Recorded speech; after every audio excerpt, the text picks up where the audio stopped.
Hakikat layanan bagi anak berkebutuhan khusus.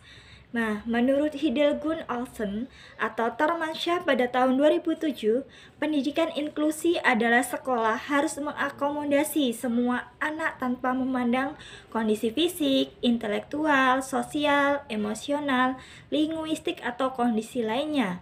Ini harus mencakup anak-anak penyandang cacat dan berbakat, anak-anak jalanan dan anak pekerja, anak berasal dari populasi terpencil atau berpindah-pindah, anak yang berasal dari populasi etnis minoritas, linguistik, atau budaya, dan anak-anak dari area atau kelompok yang kurang beruntung atau termarginalisasi. Satu, pengertian layanan pendidikan khusus. Dalam beberapa terminologi istilah, layanan diartikan sebagai 1. Cara melayani. 2. Usaha melayani kebutuhan orang lain dengan memperoleh imbalan atau uang. Kemudian yang ketiga, kemudahan yang diberikan sehubungan dengan jual beli jasa atau barang.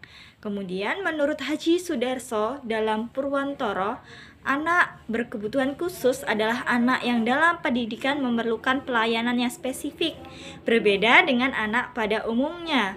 Anak dikatakan berkebutuhan khusus jika anak sesuatu yang kurang atau bahkan lebih dalam dari diri anak tersebut.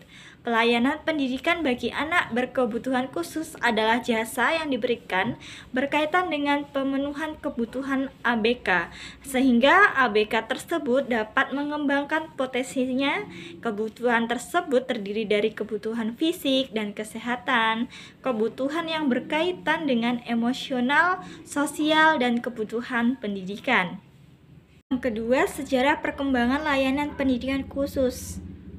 Para ahli sejarah pendidikan biasanya menggambarkan mulainya pendidikan luar biasa pada akhir abad ke-18 atau awal abad ke-19 di Indonesia, dimulai ketika Belanda masuk ke Indonesia pada tahun 1596 sampai 1942, di mana dengan memperkenalkan sistem persekolahan dengan orientasi barat, untuk pendidikan bagi anak penyandang cacat dibuka lembaga-lembaga khusus. Lembaga pertama untuk anak tunanetra, Tunagarita tahun 1927, dan untuk tunarungu tahun 1930, yang ketiganya terletak di Kota Bandung.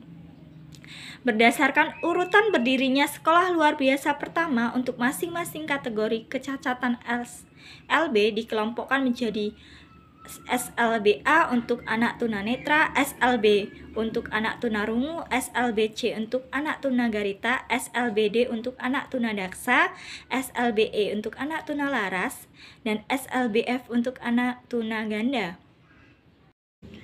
Yang ketiga, bentuk layanan pendidikan khusus. A. Bentuk layanan segregasi. Bentuk layanan segregasi yaitu bentuk layanan pendidikan bagi anak B berkebutuhan khusus yang mengacu pada jenis atau karakteristik spesifik dari ketunaan yang dialami seseorang. Unit sekolahnya sekolah khusus, sekolah luar biasa berasrama, sekolah luar biasa dengan kelas jauh. Kemudian yang B, bentuk layanan integrasi atau terpadu. Bentuk layanan pendidikan ini merupakan integrasi sosial, instruksional, dan temporal.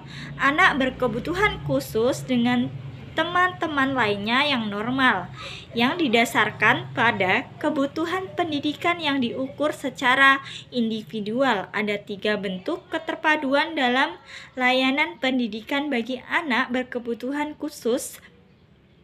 Menurut Depiknas 1986, ketiga bentuk tersebut yaitu A. Kelas biasa, B. Kelas biasa dengan ruang bimbingan khusus, C. Bentuk kelas khusus. Kemudian yang C. Bentuk layanan pendidikan inklusif.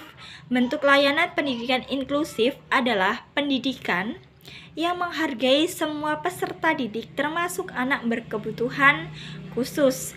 Semua peserta didik berada dalam lingkungan yang sama dan belajar dalam kelas yang sama sepanjang waktu yang telah ditentukan.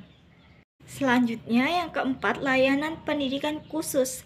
Layanan pendidikan anak berkebutuhan khusus adalah pengajaran yang dirancang untuk merespon karakteristik unik yang memiliki kebutuhan khusus yang tidak dapat diakomodasi oleh kurikulum sekolah.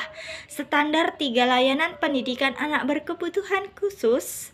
Sasaran yang pertama, anak dengan hambatan komunikasi, interaksi, dan bahasa atau HKIB. Yang kedua, anak dengan hambatan persepsi, motorik, dan mobilitas atau HPMM. Yang ketiga, anak dengan hambatan emosi yang perilaku HEP, dan anak dengan hambatan kecerdasan dan akademik atau HIKA.